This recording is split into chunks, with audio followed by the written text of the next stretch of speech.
Hello and welcome to another episode of the Out of Spec podcast. Recently, we raced 9 electric cars and 1 combustion car across the country from Seattle to Boston. And the genesis of this trip was to race the Lucid Air, Porsche Taycan, and Tesla Model S against each other to see which is the best road tripping EV. And then we thought, actually, hey, there's a bunch of other either great subset of cars or great other storylines that we could bring into the race.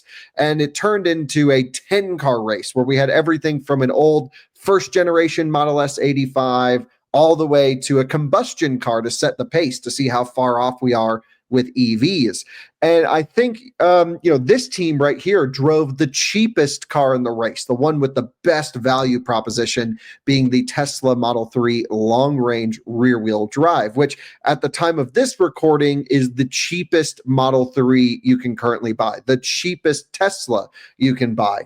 And we thought, okay, would be kind of interesting to see how the Model 3 does against the Hyundai Ioniq 6, which was also another affordable car with crazy charging performance.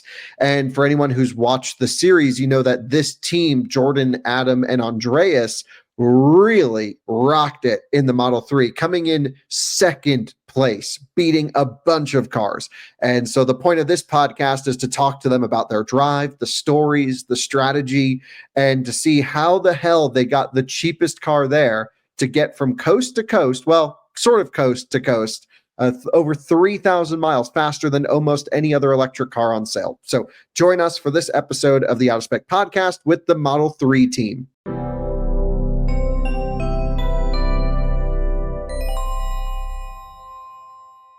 This episode is made possible by the support we get from Fort Collins Kia. If you are in the market for any electric Kia, not only do they never add market adjustments, they will deliver your car to you anywhere in the 48 contiguous states for out-of-spec viewers.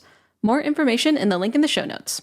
Jordan, you edited the I-90 Surge episodes, and a huge thank you for doing that. Over 10 hours of content, right? Absolutely crazy. Round of applause for Jordan. Absolutely. That was just absolutely crazy. Jordan. In fact, the entire series is 16 minutes longer than the extended edition Lord of the Rings trilogy, which is crazy. But it was a lot of fun to see all the car stories, but also our own car story as part of that. And that was just, the whole thing was fascinating. It is genuinely fun to watch. But I just keep going back to, wow, this Model 3 is impressive. So we've already done a video, we brought all the cars back after the race, and this isn't really about the logistical side, but we did a review where we said, okay, Jordan, you drove this car across the country with your friends and we had a great time. And you were so blown away that you convinced us to get one for you. And it's now your new car. We tried to buy this exact Model 3 that you used. So I don't think we've talked about it on the podcast yet. Tell us about this. Yeah. We just kept going back to, this is the benchmark. This is the new benchmark EV. If a new EV is coming out touting to be the best car ever, and it's like more expensive and less good at software and range and efficiency, then like, what are they talking about? So it's just worth it to have one around to compare to everything else. Of course, this race was fascinating to compare it to all the other cars in this exact same sort of conditions of, here's the route. Here's, we're not all hitting the same chargers, but like point to point, what's the playing field, and finding out that we were the most efficient. And to backtrack a little bit, Tesla insisted we take this car. We were going to take a long range Model S. We asked for one. They're like, actually, our rear wheel drive Model 3 long range that just came out is really good. You should take that. And we were, first of all, just mind blown that Tesla's even giving us a car, because they just don't really do that. So we're like, okay, yes, you got it. But kind of wish they'd given us Model S as well. But it's hard to see anything beating this. And that's even with what we would consider is not the best charging. That's one of our issues with this car, is this is not a charging monster like some of the EGMP cars, the other cars in the race, and the Taycan, of course, that's in its own league. I feel like we got first in the realistic cars, but it just does everything really, really well. And like, yeah, We got second, hence our silver medal emoji next to our name if you're watching this podcast on YouTube. And that is what I named my car. We didn't say that in the car unveiling video, but I've named my car the silver medal emoji. Just because, yeah, second place, even though it doesn't have the best charging, and even though a solid third of this race, so about 1,000 miles worth of stretch, was with V2 superchargers, even old V2 superchargers doing 120 kilowatt peak. That just shows how impressive the efficiency was. I mean, our efficiency was, what, 15% better than the Lucid, which is touted as a really efficient car. But of course, speed has a huge factor on that. A lot of factors come into play, but I think all three of us, this whole race, were just like recursively a bit mind blown. And then, Andreas was very happy that he has his new Model 3, but even then I could see him being like, oh, I could get like 2% more efficiency if I got the rear wheel drive instead of the all wheel drive. So let's backtrack. Back when we were thinking about doing the I-90 Surge, the Model 3 was not a consideration to bring. This was a big boy, long range, fast charging, luxury sedan. I mean, that wasn't the qualification, but I think we all kind of thought the Model S, like we didn't even think Model 3 would be right up there with everything. So it was really supposed to be like a remake of Lucid versus Model S versus Taycan, the three. We called it the holy trinity of electric cars in terms of the road tripping side. And then, we reached out to Tesla asking for an S long range. And like Jordan said, they said, hey, we've got a 3 long range. I think even before we start the race, Jordan, tell us, let's just talk about how we got the car. We should tell that story. I don't think we really did a good job of that so far.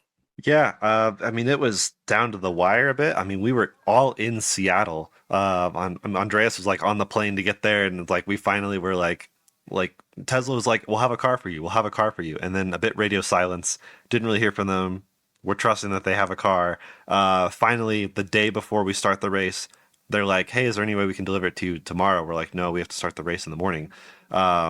And they're like, "Okay, well, the car we wanted for you is not here yet."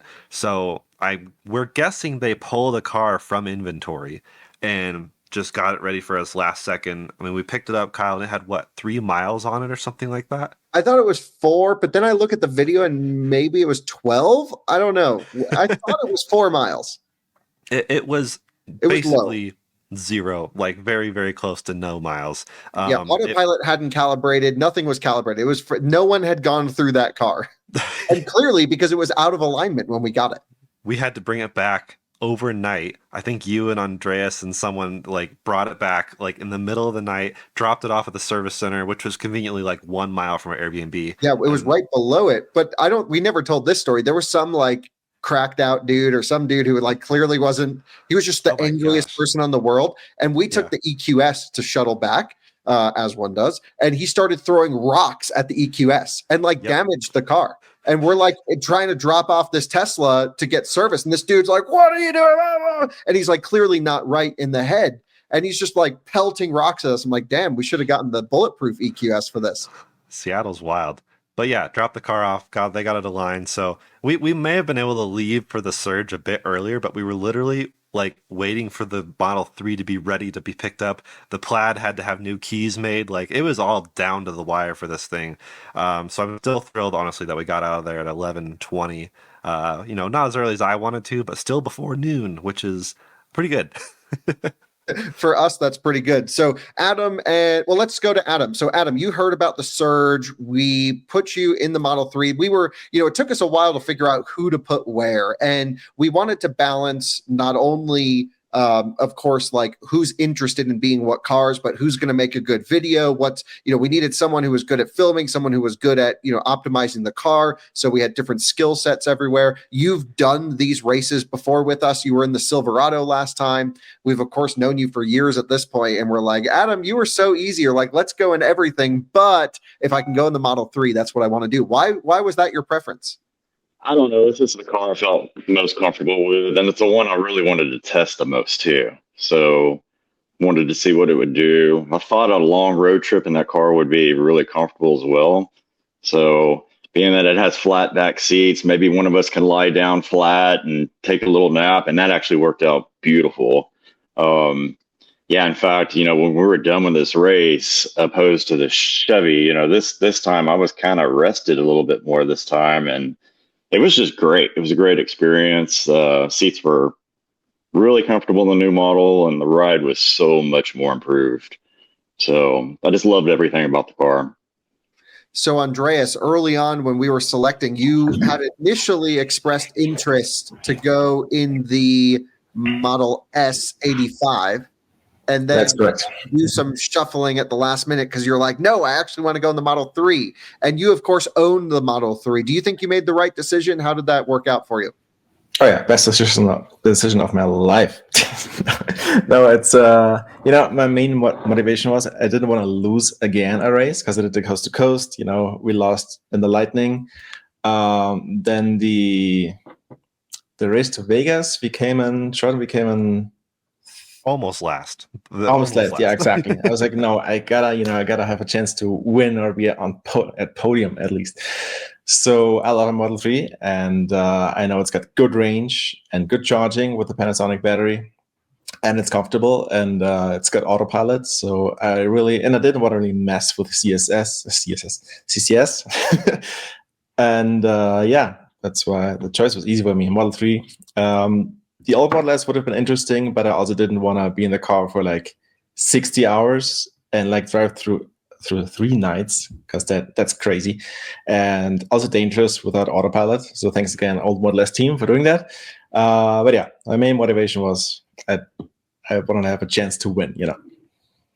Right, got it. And of course, the three of you guys made for a great team, and we really, called your car Command Central during the race. I mean, I don't think there was always this like underlying like, oh man, Tesla did the calculations and said like this 3 should do really well.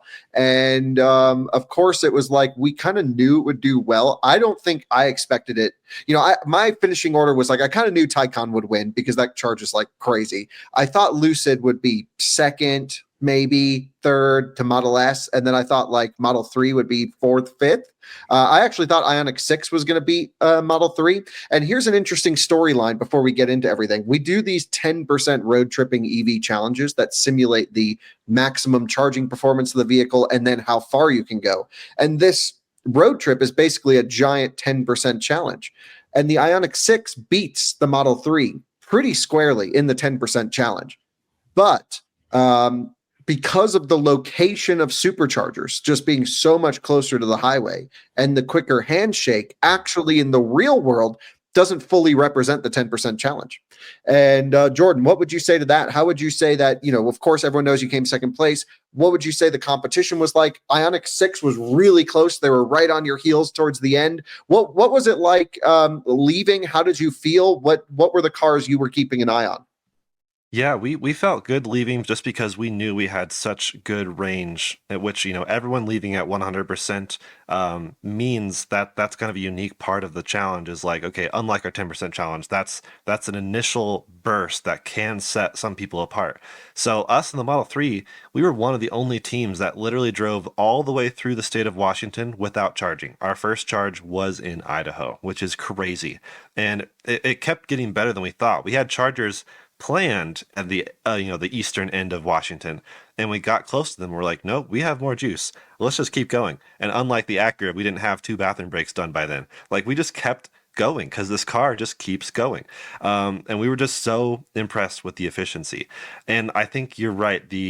Most of the chargers are just really good locations with the Tesla superchargers, including food. I mean, you were on one of the CCS teams, Kyle, and you noted like a lot of charging stops just did not have great options for food. And, me and Andreas were notably team food in the Lightning on the cross-country road trip last time with the trucks. But our charging stops were pretty quick on average, so we didn't find the leisure food activities like we would have with the Lightning. We had one stop where we all kind of stopped and ate at a buffet because it was a V2 supercharger and we had a fairly deep charge. And part of the reason we did deep a couple times was the calculus of, okay, we could go further off the road or just keep chugging and have a little bit extra charge time.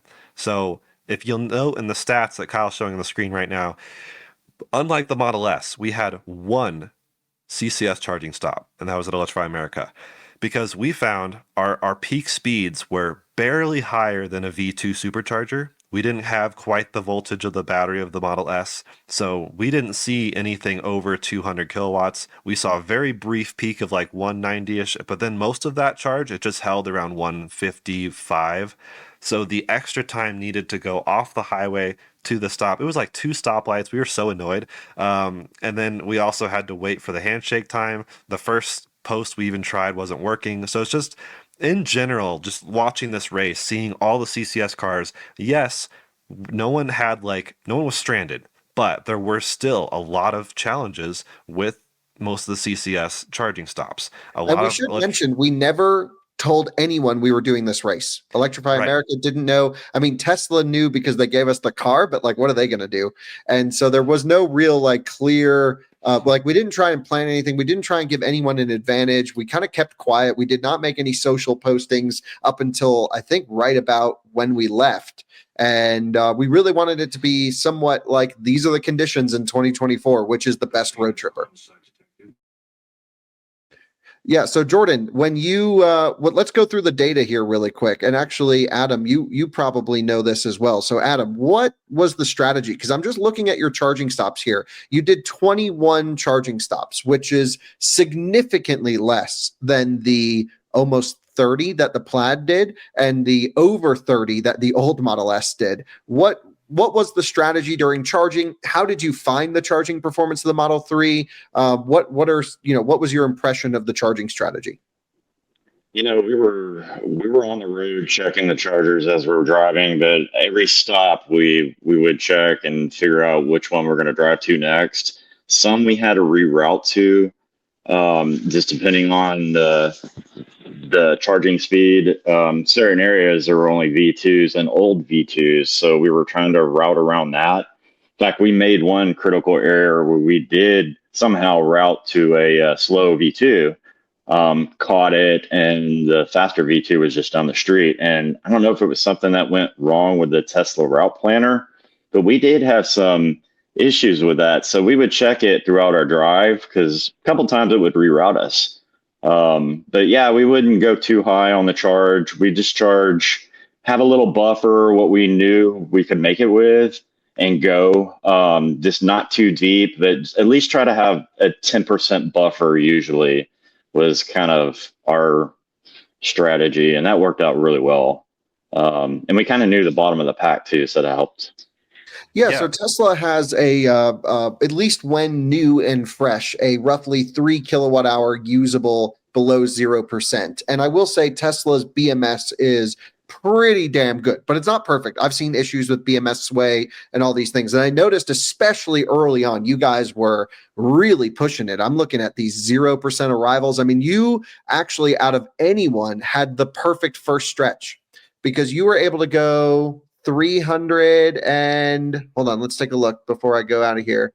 310 miles on your first stretch. Again, not at 70 miles an hour. We know this car can do 380 plus miles at 70 miles an hour. But you went from 100% to 0, which means that first charging location was absolutely perfect for you. Whereas in the Lucid, they had to stop with 14% because they couldn't make it to the next one. But that was perfect. Jordan, I know that this is all part of the strategy. You've done races. How was that first stretch? How did you pick that charger? Yeah, it was gradually changed. Like Adam said, we kind of initially used the route planner because Tesla has good route planning. We used that as a baseline, but then cross-checked every single stop against all other options. I mean, we were very, very calculated with every single stretch. And this was where the car thought we'd have to stop. I forget the towns, but on the eastern side of Washington. And we got closer and it was just like, wait, we could probably stretch it to this one. Wait, we could stretch it even further.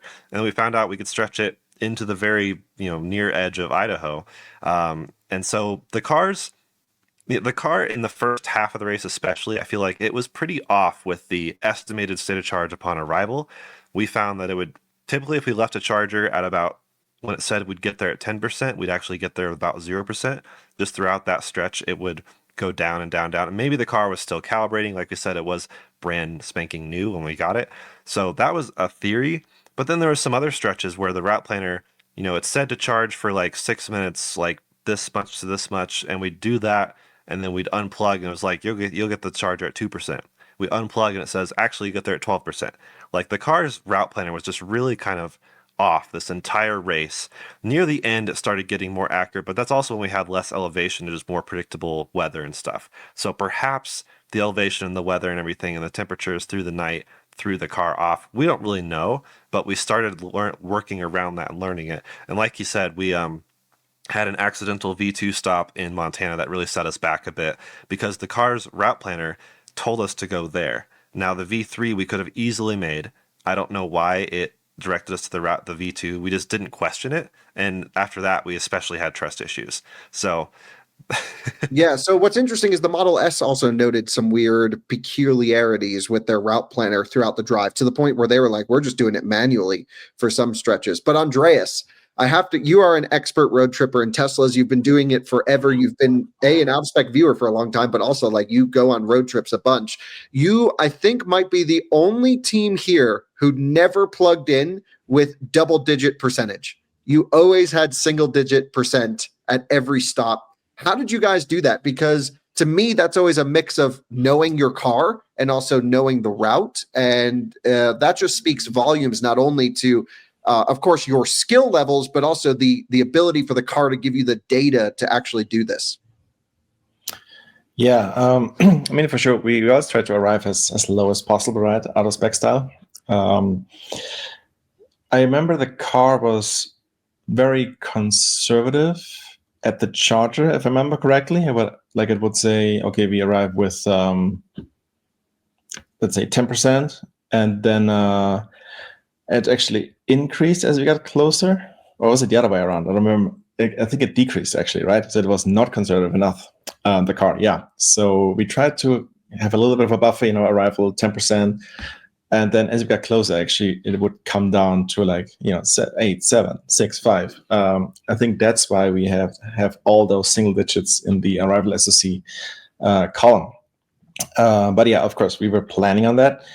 But it was also a little bit risky, right? Because the first arrival was 0%, which is fine. You have a buffer, but never just BMS. So yeah, so that was our strategy. Arrive as low as possible. There was a little bit of luck. Sometimes we overcharged a little bit, like we have one with 9% arrival, right? Well, that's the last one actually, so it didn't really matter. Well, it didn't matter because it was still a charger outside Boston, yeah. So, yeah. And what would you try and charge to? I noticed just going through the data, we haven't talked to the Model S team yet, but they were doing some of these 5-minute quick top-ups, ride that 250 kilowatts, and then boom, back on the road. You guys generally charge to pretty much always at 50% or higher. That's not exclusive, but you did relatively deep charges. What was the strategy there, Andreas, for trying to get some more juice in the pack rather than pulling off and stopping every station? Yeah, honestly, we tried to, as long as we got high kilowatts, right, pushed into the battery, we of course didn't leave. But we never really looked at the departure SoC. We looked at the arrival SoC at the next supercharger. So yeah, that was our main strategy. So departure SoC was not really anything we discussed. It was just always arrival. Okay, does it show 10? Okay, let's go. That was basically the strategy for every stop. And after 50%, the charging curve drops anyway, right? On the 3. I don't have the exact charging curve in front of me right now, but we all know, right? Teslas after 50 just goes down. So yeah, I see one departure. We had 79. That was our buffet stop, of course. That was the buffet stop, yeah. Yeah, but I do want to point out, because we had so many V2 superchargers, that instead of riding this 250 curve, we were riding a 150p curve, which does mean we should strategically stay a bit longer because there's no reason to unplug if you're doing, over 140 at a V2 basically. And especially we tried to coordinate to where we'd hit the higher powered V2s instead of the lower powered ones, which fortunately Tesla does show you in the screen, in the app, in the software, which ones are which. But even then, like the Plaid was saying, and they'll share this in their episode, of course, but superchargers were not perfect either. We had mostly perfect, but we had one notably in the, I think, middle of the night somewhere in Wyoming, maybe, where it was just horribly derated. I mean, we could not get it over 100 kilowatts. We tried multiple stalls. That was a real time suck of a stop as well. So that really set us back a bit. There's just a few stops where it was either way off the highway, unusual for a supercharger, but we did also accidentally coordinate that to be in the middle of the night, so where there was no traffic, which helped us. But we didn't have, the big stop at the end of episode 1, I think, where it was in Montana. I forget which town that was, but everyone, all the CCS cars had to go way off the highway. The Lucid, of course, undercharged, had to turn back around and go back. That was really rough for all the CCS cars, and that's when we really made some headway in our I guess, lead at the time. And that was thanks to Sheridan having a charging stop. Whereas there is like a single 60 kilowatt CCS station in Sheridan, no one's going to go there. And no one did go there. It was a backup. It was like, hey, if you really can't make it, go to the Jeep dealer. But at least you guys had 100 kilowatts there, so you could charge until you dipped under 150 or 100, go to Sheridan and then go, and that was a massive advantage. But Adam, tell us about things that should have gone better. Did you have to drop speed ever to feather it into a charger? That's something that almost every other car on the trip had to do at least once, was to come down. Did you guys do any of that? And what other mistakes do you think that you would go back and change? I don't remember having to feather it. We had one. Adam might have been sleeping, I think, but we had one where Andreas had to feather it in, and we actually had to call an audible and switch to a closer supercharger. We had to duck out because the car so drastically underestimated what we needed to get to the next spot, and we couldn't make any sense of it. There was no headwind. There was no dramatic cold temperatures. Like, it was just a weird fluke with the route planner as far as we could tell. So that was, I only remember that one time, Andreas. I think you were driving, but that's the only time I can think of. South Dakota, which is very odd because it's only flat, right? It was flat, constant temperature, no outside conditions that would have affected it. So very strange. At some point we were like -6 arrival. So yeah. Yeah, that was a very short charge. As you can see on the chart, we arrived with 3%, left at 22 because it was a really slow old V2 supercharger. Beautiful location. We hit it. Gorgeous. Like they had flower pots and everything. It was amazing. The old Model S team had a bit more time to really document the area because they were sitting there for a while. But we were there for like 5 minutes, just enough to make it to the actual better charger, which was our deep charge at the buffet. So Adam, what else would you have changed? I mean, from looking at all this, obviously there's always some room for improvement, but it seems like you guys were pretty dialed. But of course there were some mistakes. You went to that V2 instead of the V3. You had some other stuff. What didn't make it in the video, or what should viewers know of, like, hey, here's where we could have improved? We might have, maybe playing the Dunkin' Donuts a little bit better, but that didn't really cause us lost time, really, because, I mean, we had to go to the bathroom. There was no amenities there at that reservation casino, and they were so far away from, there's no way we could have walked to anything. So we dug out, did a quick stop, did that, but that might have shaved off, I don't know, 5 minutes or so, maybe a little more, but I don't know, we did pretty good for the most part. I can't think of any stops. We've caught some few errors in the route planning, though, where it was trying to route us to full stations. So we did catch that in the car on our app. Luckily, we caught that, because we could have lost. If we wouldn't have went to one of those chargers, we probably would have lost the race, because we were pretty low too. So we rerouted, fixed that. So yeah, route planner wasn't perfect for us at all.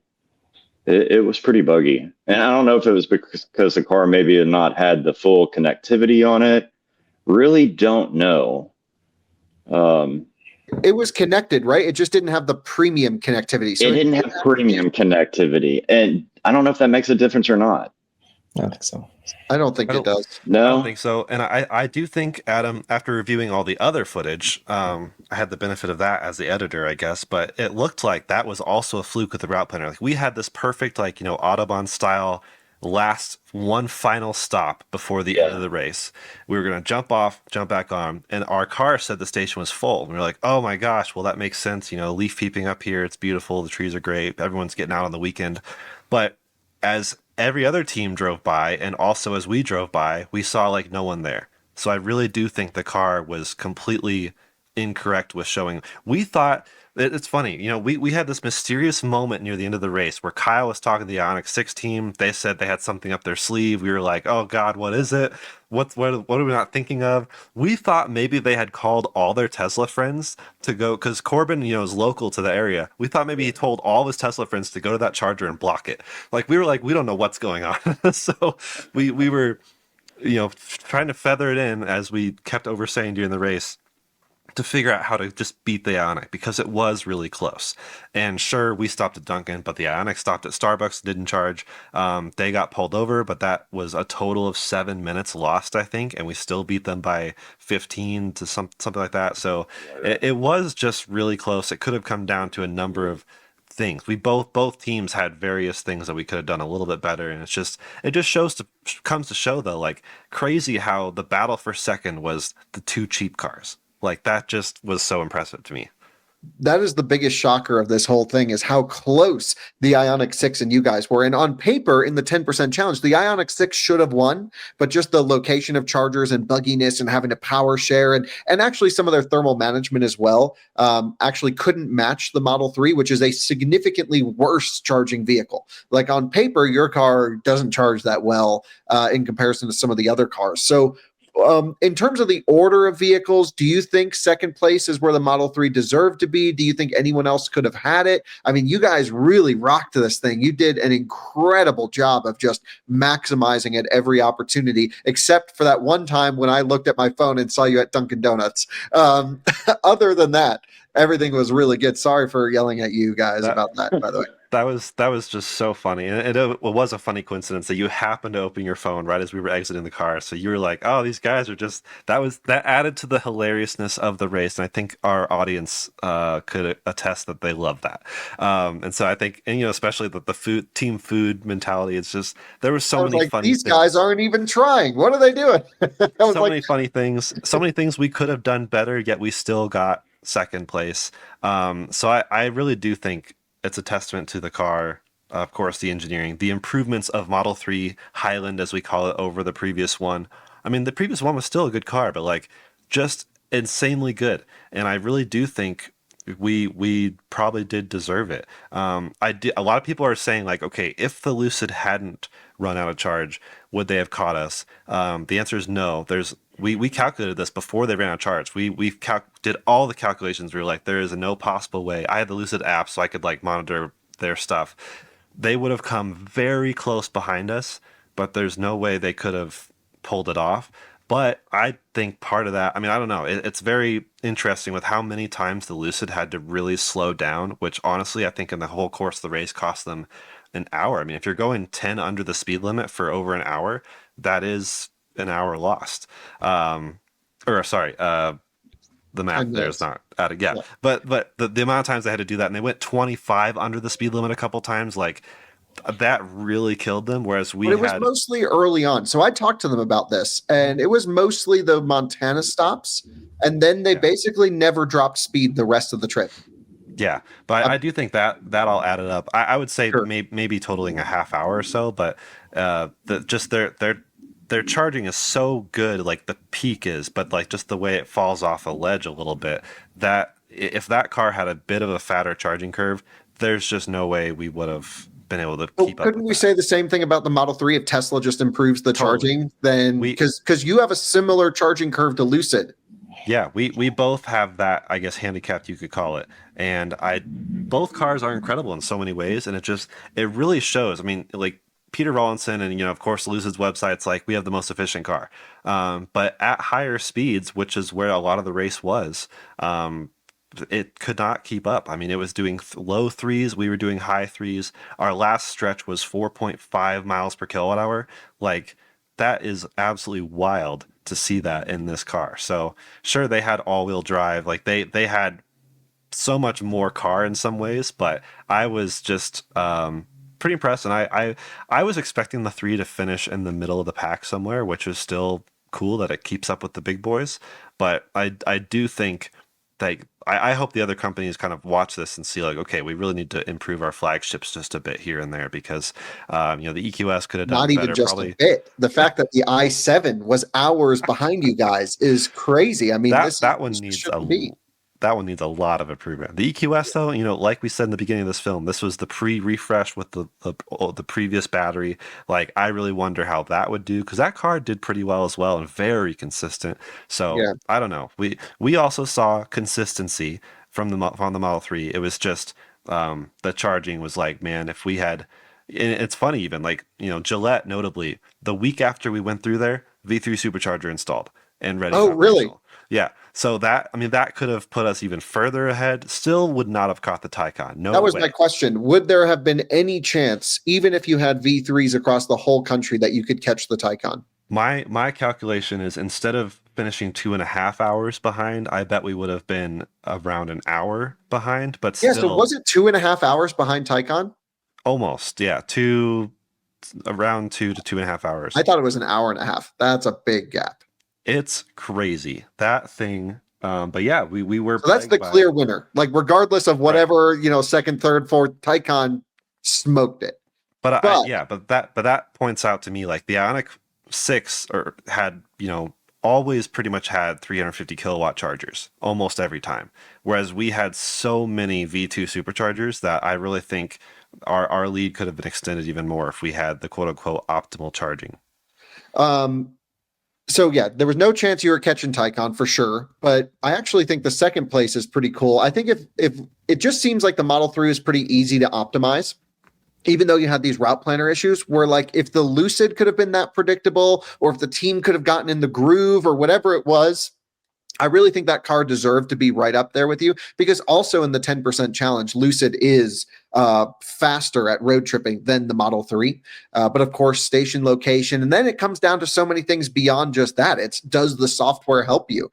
And talking to the Lucid team, their car would be slightly unpredictable. They would always leave, with quite a bit of buffer. And then halfway through it, they would like, oh, you're not going to make it anymore. And so it's just so much beyond the raw numbers on paper. And that's why we tried to have experts in every car, of course, calculating these things and going through. But I mean, I really think your team deserves the props out of everyone. Taycan did an amazing job too, but you guys really left very little time on the table. There's always some, but I think you may have actually done a better job at optimizing than Taycan team. We haven't talked to them yet, but I'm seeing like 14% plug-in here, 18% plug-in. That's EQS, excuse me. EQS plugged in at 66%. Let's not even talk about that. I don't know what's going on there. But like, you guys rocked it in comparison to everyone, and seriously deserve second place, not only for the car, but also your combined skill level of getting that thing across the country was really impressive. It was a lot of fun, and I think a lot is Tesla software is just so impressive, and even just using it, routing chargers, like removing chargers, adding chargers, so intuitive. I love the look of Lucid software, but I've road tripped our Lucid quite a bit as well, and I've also found the inconsistency of a rival state of charge, the clunkiness of trying to route multiple stations at a time. Like, it's getting there, but it's still way behind Tesla. And it really does feel like, Kyle, like they've engineered this car for our 70 mile an hour range test. Like, in my road trips, when I was keeping it close to 70, it was bang on accurate with its predictions on state of charge on arrival. Like, it was perfect.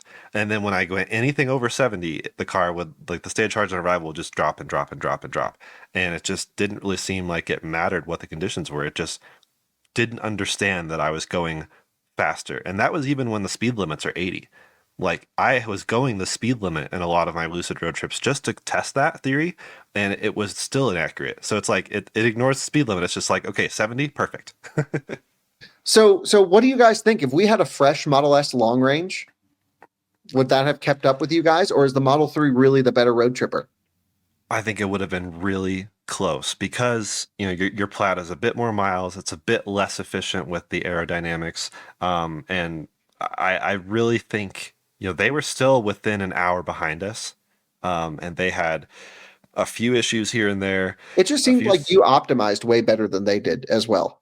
I think they really did try, but I think we got maybe lucky a few times, but maybe they also miscalculated and maybe trusted the car more than we trusted the route planner. But I think that team in a brand new long range Model S would have been very, very, very close.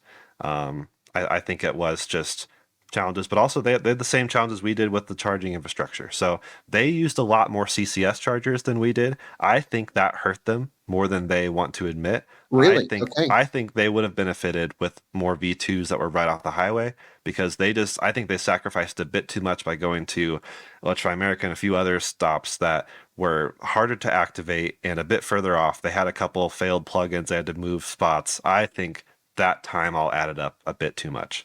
Yeah, certainly it's easy to look at the high power charging number and say, oh, we're doing better. But if you calculate the off ramp to on ramp time, that factors in handshake, getting to there, and every moment that you're not charging means you need to charge that much faster to compensate for 0 kilowatt input. And so, I just think you guys deserve all the credit for, I think, first of all, it was amazing to see the Taycan's performance, but Jordan, the cheapest car there being, a significant gap off really the leader, but to be right up there smoking many other very renowned German brands at their thing, and of course the car that's known for the longest range in our market, to see the base $42,000 Model 3 or whatever it is just do it was amazing. So Jordan, I'll end with you at the end, but Andreas, I'd love to hear your thoughts, the full trip summary, whatever you'd like to add. This is where we can kind of get your final impression of everything. It was just epic. Even before the race, getting there to the Airbnb, meeting all those people that are YouTubers, there was this excitement in the air, which I don't know, the out of spec vibes. And then I've never been to Seattle, so that was cool, another excuse to go there. Then just hitting the road at the Starbucks Reserve, which is I love coffee shops, I love Starbucks, so there was an added bonus. And yeah, leaving Seattle, amazing, to the mountains, to the trees, and then just a cross-country trip, it's not always fun, you have moments you're like, oh my God, why am I doing this? You get tired, you can't sleep really. Yeah, I don't know, it was just amazing. And the group chat was very entertaining, and we could track all the others on the app. But what is the app name, Jordan, again? Because a lot of comments ask about the app. Life the tracking app was the app, yeah. Life 360, yeah, perfect. So yeah, I don't know. Whenever you get an invite to this, just do it, because it's a freaking amazing experience, and I would do it again. Yeah, I'm not sure if I would do it in a CCS car, because Tesla is just so easy, and they also make great mugs, by the way. And yeah, I don't know, it was awesome. I had a lot of fun with Jordan, Adam, great team. Dave, we missed you this time on the team. Maybe next time. But yeah, can't wait for the next adventure, which we're already not planning, but we are spitting around ideas. So yeah, it was awesome. We'll do it again. Yeah, it was amazing to have you along as always. And, one day I hope this can just be our full-time job, just road tripping, which would be really fun.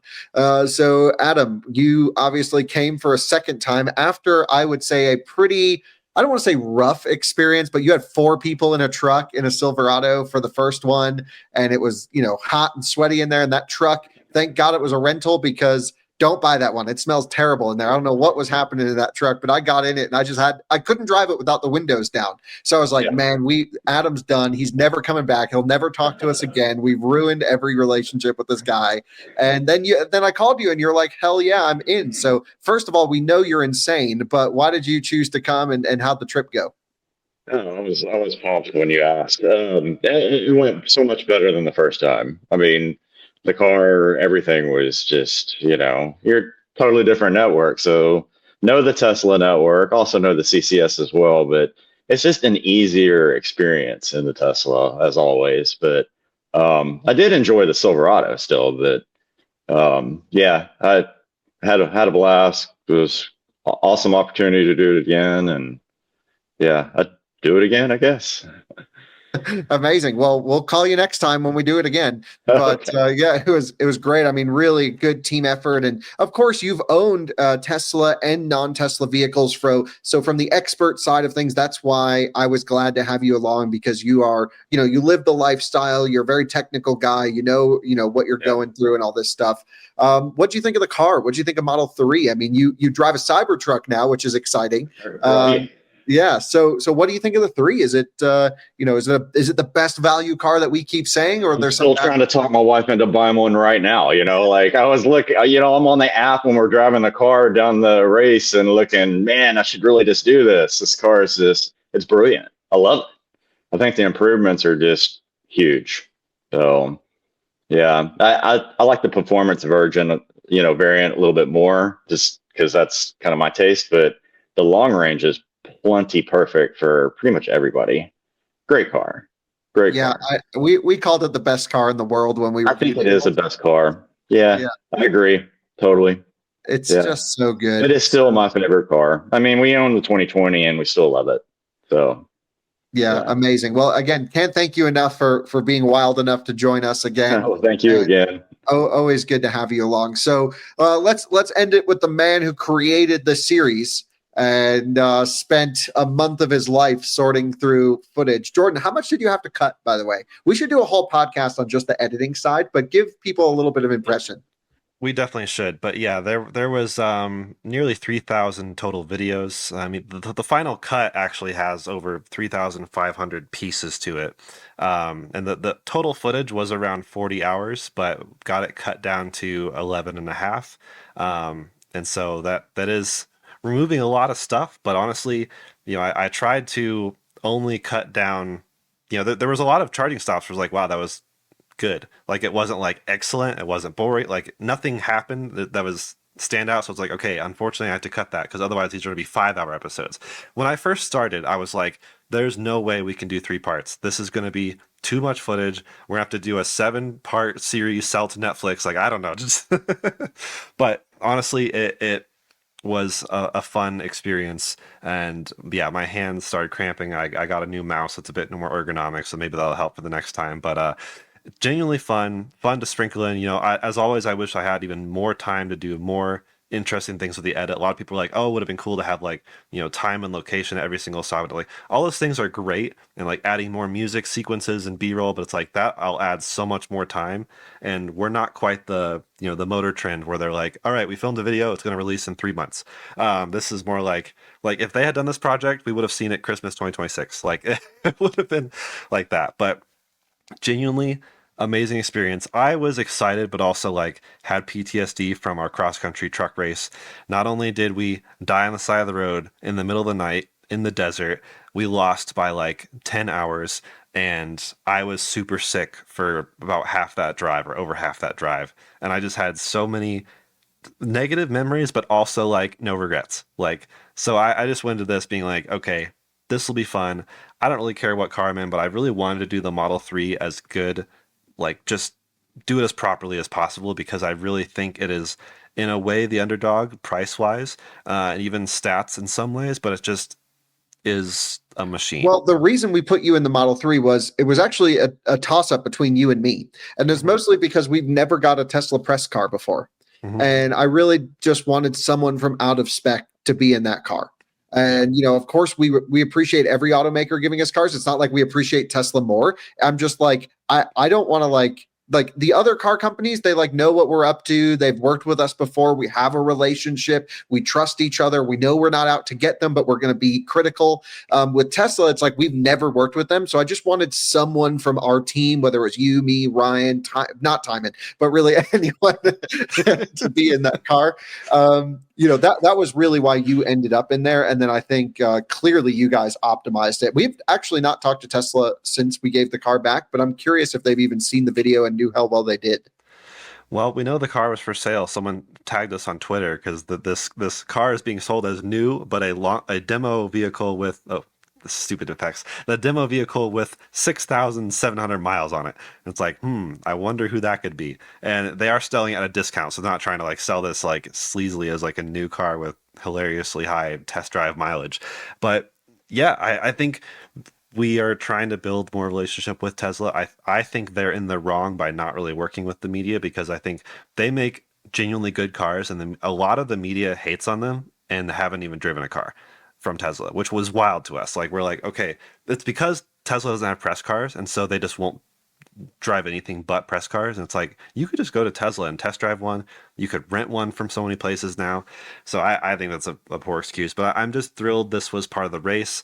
I was so blown away by it. That's why we got one. I'm excited to compare it to a lot of things and just really experience what I consider is, the one of the best daily drivers. I do understand Adam's sentiment of the Model 3 performance. Of course, with your dad, Out of Spec Dave has one, loves it. It looks stunning in that Quicksilver. But I have a performance car. It's gas, ashamedly, but like this is just a incredible daily driver, and for that I really did want the most efficient spec. Like, I can't wait to do some maybe side-by-side range tests with other vehicles. Of course, seeing how the rear-wheel drive with proper snow tires does in the snow in our Colorado climate. There's just so much left to do, and so this was an amazing way to really kick off Model 3 for me, but also for the channel, like on a new level. And it is funny because I think I didn't expect to really want one, and I drive so many EVs, so I was like, I don't really want necessarily any of these. Like, they're all great to drive, but like to live with, I don't know. But this was like the perfect car in my opinion to actually live with, and even full self-driving is really. I have the trial right now, but it's like that's so intriguing to just watch and see how it improves or how it sometimes gets worse. It's just such a fascinating car to follow along with. So I'm excited to actually spend more time with it. We, like Kyle said, we wanted to buy the one, or at least the one that we used in the race. And it's a stupid rule, I guess, in Colorado, probably some other states too, where the lease vehicle has to be basically new. So Didn't they transport it to Salt Lake City? I don't know. Maybe. Or it just showed up when you search for it in Salt Lake City, maybe? Yeah. Okay. Yeah. But we tried to get that exact one. Like, if you can buy that one, as probably by the time this podcast goes up, it's still for sale. That car rocks. That we wanted it. It's not like we trashed it or anything. No, Battery's been cycled, BMS totally calibrated by the way. So well, anyway, congrats to you guys seriously for, I think, showing the world that you don't need to spend a lot of money to get a great road tripping EV. Certainly was like a heated battle for third place, but I think you guys really did deserve second. I'm really thrilled with where that car ended up. And I really think the rest of, except for Lucid when they ran out, but I really think the rest of the placements are representative of what the cars end up being in terms of total trip time. There's so much more to a vehicle beyond that. Like, the Model 3 certainly is less comfortable than the i7. If you're not road tripping, these are not meant to be cross-shopped. It's just a really cool experience, and the views have been great. The comments have been hilarious and great and terrible and everything in between. We've had some weird and wacky comments. Perhaps we'll do another podcast just on the I-90 surge reactions. Yeah. But thank you all for watching, and thank all three of you for joining and taking a week out of your life to do this so we can get a silly YouTube series, and of course for Jordan for editing the whole thing. And we'll see everyone on another episode soon. Thanks for watching. Bye-bye.